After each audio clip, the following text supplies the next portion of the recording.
Yako mambo mengi katika uandaji wa sabuni za miche, lakini yako mambo muhimu zaidi ambayo unapaswa kuyazingatia katika swala zima la uandaji wa sabuni za miche au sabuni za vipande. Kumbuka kwamba kuna malighafi za kuandaa, kwa hiyo katika kuandaa malighafi pia kuna mambo muhimu ya kuzingatia, ikiwa ni pamoja na malighafi nzuri za kutumia pamoja na kuzingatia issue nzima ya vipimo. Lakini pia baada ya hapo katika ufungashaji pia yako mambo muhimu pia ya kuzingatia. Kwa hiyo katika video ya siku ya leo msikilizaji, naenda kukuletea mambo muhimu katika uzalishaji wa sabuni za miche pamoja na vipande, lakini mambo muhimu zaidi pia katika ufungashaji wa sabuni zako za vipande pamoja na miche. Karibu sana kwenye ujasiriamali. Mimi naitwa Mwalimu Almasi. Unaweza kujifunza zaidi katika madarasa yetu kupitia 0783 500 971. Lakini pia tumekuandalia kitabu kinaitwa Ujasiriamali ni Ajira. Ni kitabu ambacho ndani yake tumekuandikia mafunzo mbalimbali ya namna ya kutengeneza bidhaa hizi, kuzingatia vipimo pamoja na procedure mbalimbali. Kwa hiyo karibu sana. Jambo la kwanza ambalo ni muhimu zaidi ni kufahamu malighafi ambazo unapaswa kuzitumia. Mfano malighafi ambazo mimi napenda kuzitumia, na malighafi hutegemeana na formula ambayo mtu anaitumia kutengenezea. Mfano mimi katika bidhaa hizi ambazo zinaonekana katika uandaji, malighafi nimetumia mafuta ya mise nikachanganya na mafuta ya mawese. Lakini pia nimeandaa caustic soda ambayo nilidilute ikawa caustic solution, na baada ya masaa 24 nikaipima kwa kutumia kifaa ambacho kinaitwa hydrometer. Mbali na hivyo pia nimetumia sodium silicate, nimetumia glycerin, nimetumia perfume, nimeandaa pia rangi kwa ajili ya kuweka muonekano mzuri zaidi. Lakini pamoja na vyote viambata hivi vinatumika kwa vipimo.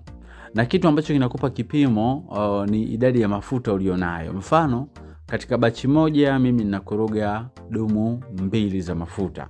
Kwa naweza nikaangalia nitumie mawese lita 10, dumu 30 na lita 30 pia za mafuta ya mise au mbosa. Naweza nikatumia 50-50 mawese au mise. Kwa hiyo naweza nikaangalia ni ratio gani ambayo ninaitumia. Kwa kiwango sahihi cha mafuta ndo kinakupa jibu kamili cha caustic solution kiasi gani ambayo inapaswa kutumika, perfume pamoja na viambata vingine kama vile glycerin pamoja na sodium silicate. Kwa hiyo kwa upande wa viambata ambavyo tunatumia ni hivyo. Kwa hiyo sasa tunaenda kuangalia mambo muhimu tena katika ufungashaji wa hizi bidhaa. Katika ufungashaji, jambo la kwanza, ufungashaji unaanza katika kuandaa. Tunapoikata sabuni lazima uangalie square za miche yako au square za sabuni zako za vipande zikae katika uwiano mzuri ambazo zinaweza zikamvutia mteja. Kumbuka kwamba mteja anaweza kavutiwa na the way bidhaa inavyoonekana tu kabla hata hajaitumia.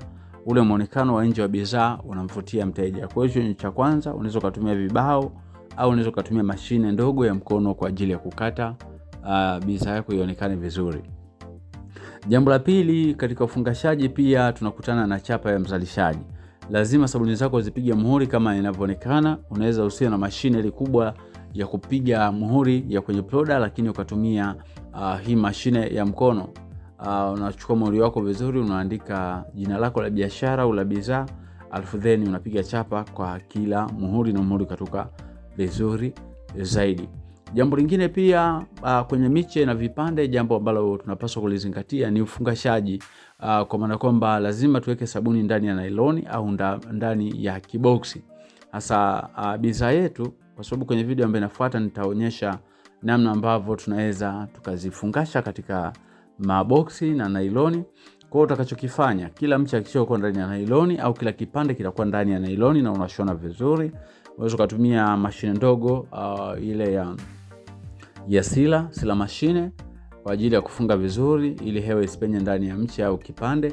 Lakini baada ya kuvifungasha kwenye nailoni au kwenye nailoni miche au nailoni vipande, mwisho wa yote utaviweka kwenye boksi kwa ajili ya kupata katoni ya bidhaa yako husika. Kwa msikilizaji, karibu sana. Hayo ndo mambo ambayo nilitaka kushare na wewe katika video ya siku ya leo. Asante sana.